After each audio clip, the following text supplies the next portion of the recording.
Bienvenue à tous, certainement que ça vous concerne aussi l'accompagnement dans l'accomplissement et la réussite de vos projets. Nous allons parler de ce sujet avec M. Paul Martin Moutanda, qui est directeur général du Systémage, un cabinet conseil. Bonsoir M. Paul. Bonsoir madame. Et je commence par cette première question. Systémage, ça renvoie à quoi? Systémage, ça renvoie à une mise en place ingénieuse de capacités, d'expertise, d'instruments, d'outils et surtout d'objectifs à mettre en place pour atteindre ces objectifs et surtout dans les meilleures conditions. Donc système, relation entre les gens, entre les choses et l'objectif à atteindre. Il y a plusieurs agences, il y a plusieurs cabinets aujourd'hui. Comment vous démarquez des autres? Nous nous démarquons des autres par rapport à notre approche. Nous avons une approche spécifique qui parle des mécanismes de mise en œuvre, ce qui pose souvent problème dans les projets, dans les entreprises, parce que nous passons à côté de cela. Ça, c'est un premier point. Et le deuxième point, c'est que la force de vente est un véritable maillon faible dans nos entreprises, mais surtout au niveau même du management, en partant même de la réception au management. C'est vraiment le véritable maillon faible.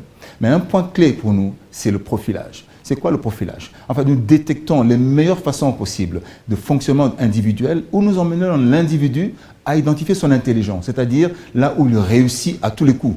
Parce que souvent, l'individu fonctionne de manière optionnelle, n'est-ce pas? Et puis, il va et avance comme il peut. Mais en fait, en identifiant son intelligence, il saura comment il réussit et comment il échoue. Et c'est en ce moment-là qu'il saura comment mettre en place, qui voir et comment le faire, avec quelle cible. Et ainsi, ça devient vraiment spécifique. On peut faire le profilage de produits, le profilage du client et du marché, et aussi surtout de la stratégie pour identifier véritablement la solution à apporter aux problèmes de nos clients. Lorsque vous parlez de l'individu, quel type d'individu? C'est le porteur de projet, par exemple, ou bien celui qui a l'idée, qui veut réaliser, ou en termes de chef de projet, celui qui a besoin d'atteindre son objectif avec son équipe.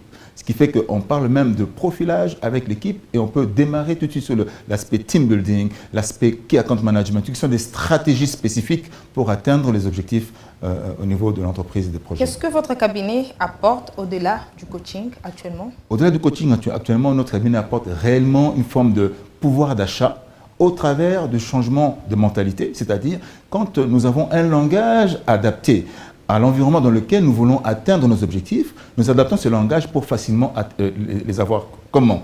C'est-à-dire que si j'ai besoin d'être le producteur de richesse, j'ai besoin d'avoir un langage de producteur de richesse, pas un langage forcément d'un entrepreneur quelconque. Donc l'approche, ce que nous apportons réellement, c'est cette approche, cette précision dans le cas quand on change de mentalité, on change de langage, on détient les moyens d'atteindre et de mobiliser son leadership de manière efficace pour devenir le producteur. Tout en sachant qu'en devenant le producteur, c'est parce que nous avons eu un succès. Et le succès vient de successeurs qui permet en fait de dire, puisque j'ai réussi un premier succès, maintenant je peux avoir des successeurs pour pouvoir produire. En ce moment-là, je commence à atteindre mes objectifs, à réussir. Et ça peut prendre combien de temps pour arriver au succès? Ça peut prendre combien de temps pour arriver à un résultat éloquent?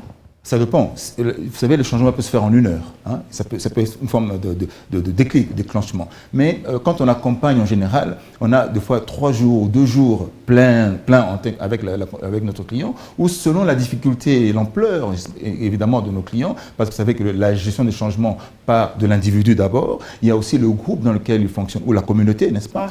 L'environnement, ou simplement la nation ou l'organisation quand il s'agit de changement. Donc, c'est très, très complexe quand il s'agit d'un système qui est mis en place. Mais pour l'individu, pour atteindre son objectif, il a besoin évidemment de mettre en place tous les aspects. Il faut bien sûr l'aider à comprendre dans quel environnement il fonctionne et comment est-ce il peut utiliser les moyens pour atteindre sa cible. Donc c'est vraiment relatif et ça peut être très, très vite si la personne, notre client, est bien préparée. Si elle n'est pas bien préparée, nous allons travailler avec pour l'aider réellement à toucher, comme une carte. Hein. Vous savez, quand il faut atteindre un lieu, nous avons besoin d'une carte, identifier où nous sommes et savoir où nous allons et identifier les moyens que nous allons utiliser au passage. Donc pour cela, il nous faut utiliser la cartographie et le profilage. Et vous avez par moment d'échouer?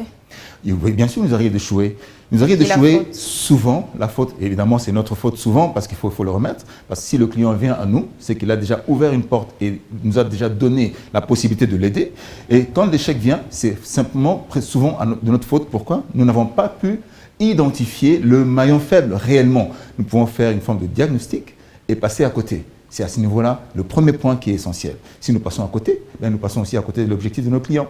Et nous pouvons, même si on lui apporte des connaissances, d'autres capacités qui peuvent l'aider à en découvrir de riches, hein, d'autres aspects, mais l'objectif pour lequel il serait venu nous trouver ne serait pas atteint, donc nous serons les premiers responsables.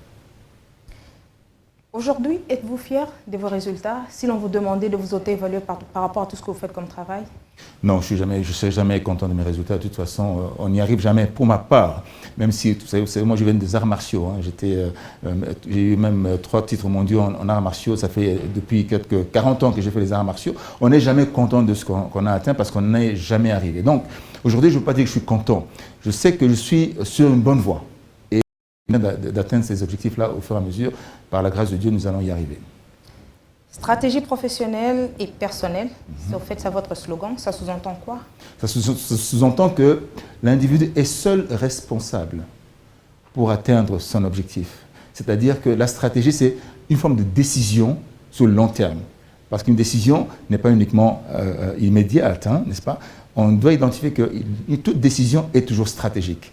Et donc, ça sous-entend que l'individu doit décider pour le long terme, parce que c'est la clé pour sa réussite. C'est pour ça qu'on parle de stratégie professionnelle et personnelle. Une expertise aujourd'hui à dimension internationale? Oui, tout à fait. Nous sommes basés en Suisse, où la stratégie est principalement les modules de formation. Nous sommes basés en Côte d'Ivoire, où la stratégie est la recommandation directe pour atteindre le coaching. À Kinshasa, ici, la stratégie est une plateforme spécifique. Et en Belgique, c'est vraiment les entraînements. Donc, c'est selon les pays, les stratégies différentes qui nous permettent, en fait, après avoir étudié le marché... Les stratégies varient selon les contextes. Selon le contexte. Et puis, c'est ça qui fait notre richesse, entre autres. C'est pour ça qu'on parle de profilage Amélioris, pour identifier les meilleurs moyens pour notre client et de manière pragmatique pour l'aider plus facilement. Systémage, c'est de ça que nous avons parlé dans cette rubrique invitée du journal. Comment vous résumez? Nous avons résumé Systémage comme une véritable manière ingénieuse en utilisant le profilage pour faciliter l'atteinte des objectifs en partant de la force de vente et aussi tous les mécanismes de gestion client pour réussir ces projets. Paul-Martin Moutanda, merci d'avoir disponibilisé de votre temps pour échanger avec nous. Je rappelle que vous êtes directeur général du cabinet conseil Systémage. Merci beaucoup, bonne soirée. À la prochaine. Merci.